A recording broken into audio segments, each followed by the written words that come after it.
Ici finit l'histoire du mariage de Germain, tel qu'il me l'a raconté lui-même, le fin laboureur qu'il est. Je te demande pardon, lecteur ami, de n'avoir pas su te la traduire mieux, car c'est une véritable traduction qu'il faut au langage antique et naïf des paysans de la contrée que je chante, comme on disait jadis. Ces gens-là parlent trop français pour nous, et depuis Rabelais et Montaigne, les progrès de la langue nous ont fait perdre bien des vieilles richesses. Il en est ainsi de tous les progrès, il faut en prendre son parti. Mais c'est encore un plaisir d'entendre ces idiotismes pittoresques régner sur le vieux terroir du centre de la France. D'autant plus que c'est la véritable expression du caractère moqueusement tranquille et plaisamment disert des gens qui s'en servent. La Touraine a conservé un certain nombre précieux de locutions patriarcales. Mais la Touraine s'est grandement civilisée avec et depuis la Renaissance. Elle s'est ouverte de châteaux, de routes, d'étrangers et de mouvements. Le Berry est resté stationnaire, et je crois qu'après la Bretagne et quelques provinces de l'extrême midi de la France, c'est le pays le plus conservé qui se puisse trouver à l'heure qu'il est. Certaines coutumes sont si étranges, si curieuses, que j'espère t'amuser encore un instant, cher lecteur, si tu permets que je te raconte en détail une noce de campagne, celle de Germain par exemple, à laquelle j'eus le plaisir d'assister il y a quelques années. Car, hélas, tout s'en va.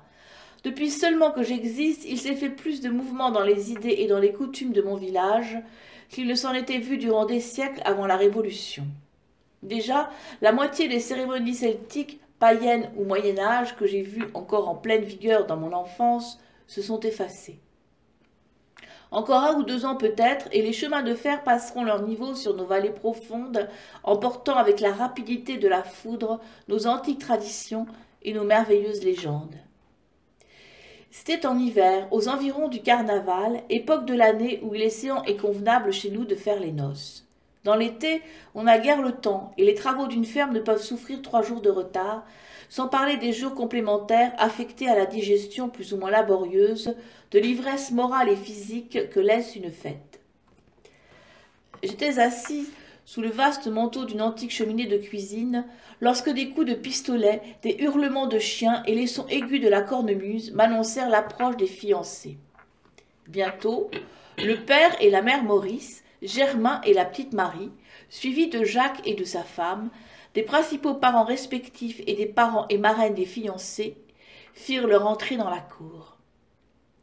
La petite Marie, n'ayant pas encore reçu les cadeaux de noces, appelés livrées, était vêtue de ce qu'elle avait de mieux dans ses hardes modestes.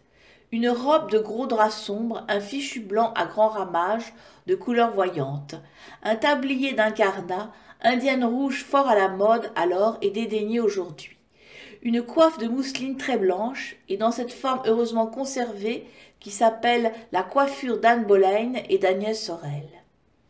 Elle était fraîche et souriante, point orgueilleuse du tout, quoiqu'il y eût bien de quoi. Germain était brave et attendri auprès d'elle, comme le jeune Jacob saluant Rachel aux citernes de Laban. Toute autre fille eût pris un air d'importance et une tenue de triomphe, car dans tous les rangs c'est quelque chose que d'être épousée pour ses beaux yeux. Mais les yeux de la jeune fille étaient humides et brillants d'amour. On voyait bien qu'elle était profondément éprise et qu'elle n'avait point le loisir de s'occuper de l'opinion des autres. Son petit air résolu ne l'avait point abandonnée, mais c'était toute franchise et tout bon vouloir chez elle. Rien d'impertinent dans son succès, rien de personnel dans le sentiment de sa force. Je ne vis oncle si gentille fiancée lorsqu'elle répondait nettement à ses jeunes amis qui lui demandaient si elle était contente. « Dame, bien sûr, je ne me plains pas du bon Dieu. » Le père Maurice porta la parole. Il venait faire les compliments et invitations d'usage. Il attacha d'abord au manteau de la cheminée une branche de laurier ornée de rubans.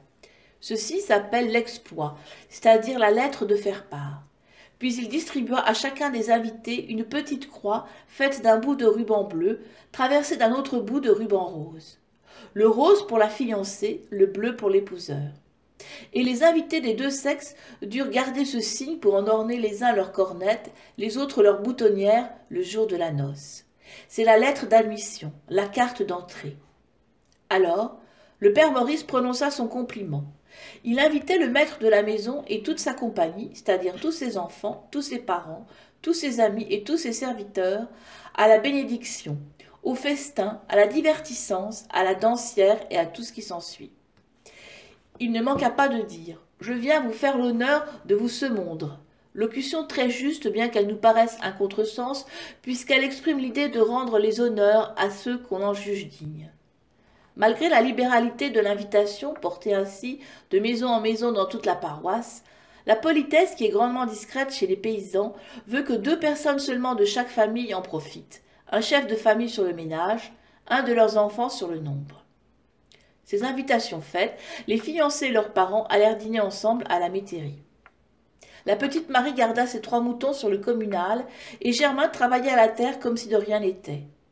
La veille du jour marqué pour le mariage, vers 2 heures de l'après-midi, la musique arriva, c'est-à-dire le cornemuseux et le vielleux, avec leurs instruments ornés de longs rubans flottants, et jouant une marche de circonstance sur un rythme un peu lent pour des pieds qui ne seraient pas indigènes, mais parfaitement combinés avec la nature du terrain gras et des chemins ondulés de la contrée. Des coups de pistolet tirés par les jeunes gens et les enfants annoncèrent le commencement de la noce. On se réunit peu à peu et l'on dansa sur la pelouse devant la maison pour se mettre en train. Quand la nuit fut venue, on commença d'étranges préparatifs. On se sépara en 2 bandes et quand la nuit fut close, on procéda à la cérémonie des livrées. Ceci se passait au logis de la fiancée, la chaumière à la Guillette. La Guillette prit alors sa fille, une douzaine de jeunes et jolies pastoures, amies et parentes de sa fille, 2 ou 3 respectables matrones, voisines fortes en bec, promptes à la réplique et gardiennes rigides des anciens us. Puis elle choisit une douzaine de vigoureux champions, ses parents et amis, enfin le vieux chanvreur de la paroisse, homme d'Isère et beau parleur, s'il s'en fut. Le rôle que joue en Bretagne le basse-valant, le tailleur du village, c'est le broyeur de chanvre ou le cardeur de laine, 2 professions souvent réunies en une seule, qui le remplit dans nos campagnes. Il est de toutes les solennités tristes ou gaies, parce qu'il est essentiellement érudit et beau diseur, et dans ces occasions, il a toujours le soin de porter la parole pour accomplir dignement certaines formalités, usitées de temps immémorial. Les professions errantes, qui introduisent l'homme au sein des familles sans lui permettre de se concentrer dans la sienne, sont propres à le rendre bavard, plaisant, conteur et chanteur. Le broyeur de chambre est particulièrement sceptique. Lui et autres fonctionnaires rustiques, dont nous parlerons tout à l'heure, le fossoyeur, sont toujours les esprits forts du lieu. Ils ont tant parlé de revenants et ils savent si bien tous les tours dont ces malins esprits sont capables qu'ils ne les craignent guère. C'est particulièrement la nuit que tous, fossoyeurs, chanvreurs et revenants, exercent leur industrie. C'est aussi la nuit que le chanvreur raconte ses lamentables légendes. Qu'on me permette une digression. Quand le chanvre est arrivé à point, c'est-à-dire suffisamment trempé dans les eaux courantes et à demi séché à la rive, on le rapporte dans la cour des habitations. On le place debout par de petites gerbes qui, avec leurs tiges écartées du bas et leurs têtes liées en boule, ressemblent déjà passablement le soir à une longue procession de petits fantômes blancs, plantés sur leurs jambes grêles et marchant sans bruit le long des murs. C'est à la fin de septembre, quand les nuits sont encore tièdes, qu'à la pâle clarté de la lune, on commence à broyer. Dans la journée, le chanvre a été chauffé au four. On l'en retire le soir pour le broyer chaud. On se sert pour cela d'une sorte de chevalet surmonté d'un levier en bois qui, retombant sur des rainures, hache la plante sans la couper. C'est alors qu'on entend la nuit dans les campagnes ce bruit sec et saccadé de 3 coups frappés rapidement. Puis un silence se fait. C'est le mouvement du bras qui retire la poignée de chanvre pour la broyer sur une autre partie de sa longueur. Et les 3 coups recommencent.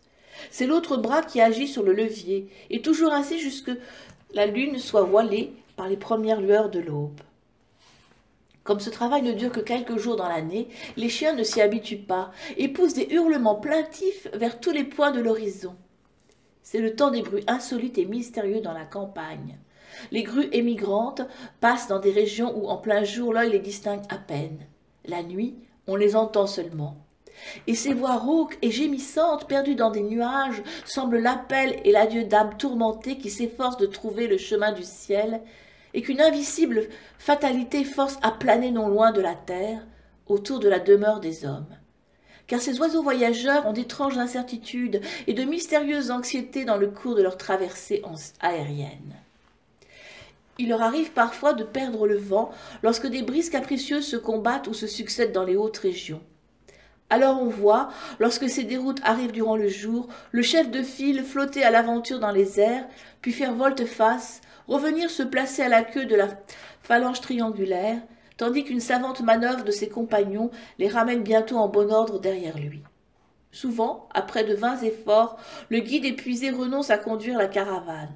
Un autre se présente et c'est à son tour, il cède la place à un troisième, qui retrouve le courant et engage victorieusement la marche. Mais que de cris, que de reproches, que de remontrances, que de malédictions sauvages ou de questions inquiètes sont échangées dans une langue inconnue entre ces pèlerins ailés. Dans la nuit sonore, on entend ces clameurs sinistres tournoyer parfois assez longtemps au-dessus des maisons. Et comme on ne peut rien voir, on ressent malgré soi une sorte de crainte et de malaise sympathique, jusqu'à ce que cette nuée sanglotante se soit perdue dans l'immensité. Il y a d'autres bruits encore qui sont propres à ce moment de l'année et qui se passent principalement dans les vergers.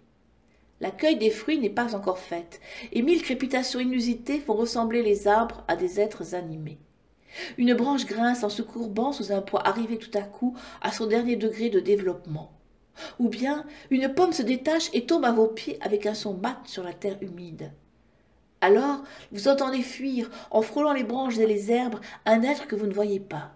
C'est le chien du paysan, ce rôdeur curieux, inquiet à la fois, insolent et poltron, qui se glisse partout, qui ne dort jamais, qui cherche toujours on ne sait quoi, qui vous épie caché dans les broussailles et prend la fuite au bruit de la pomme tombée, croyant que vous lui lancez une pierre. C'est durant ces nuits-là, nuits voilées et grisâtres, que le chanvreur raconte ses étranges aventures de follets et de lièvres blancs, d'âmes en peine et de sorciers transformés en loups, de sabbats au carrefour et de chouettes prophétesses au cimetière.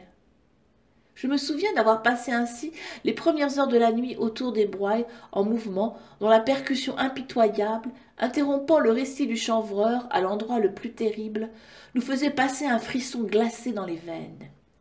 Et souvent aussi le bonhomme continuait à parler en broyant. Il y avait 4 à 5 mots perdus, mots effrayants sans doute que nous n'osions pas lui faire répéter, et dont l'omission ajoutait un mystère plus affreux au mystère déjà si sombre de son histoire. C'est en vain que les servantes nous avertissaient qu'il était bien tard pour rester dehors, et que l'heure de dormir était depuis longtemps sonnée pour nous. Elle-même mourait d'envie d'écouter encore, et avec quelle terreur ensuite nous traversions le hameau pour rentrer chez nous. Comme le porche de l'église nous paraissait profond, et l'ombre des vieux arbres épaisse et noire. Quant au cimetière, on ne le voyait point. On fermait les yeux en le côtoyant. Mais le chanvreur n'est pas plus que le sacristain à donner exclusivement au plaisir de faire peur. Il aime à faire rire, il est moqueur et sentimental au besoin. Quand il faut chanter l'amour et l'hyménée, c'est lui qui recueille et conserve dans sa mémoire les chansons les plus anciennes et qui les transmet à la postérité. C'est donc lui qui est chargé dans les noces du personnage que nous allons lui voir jouer à la présentation des livrées de la petite Marie.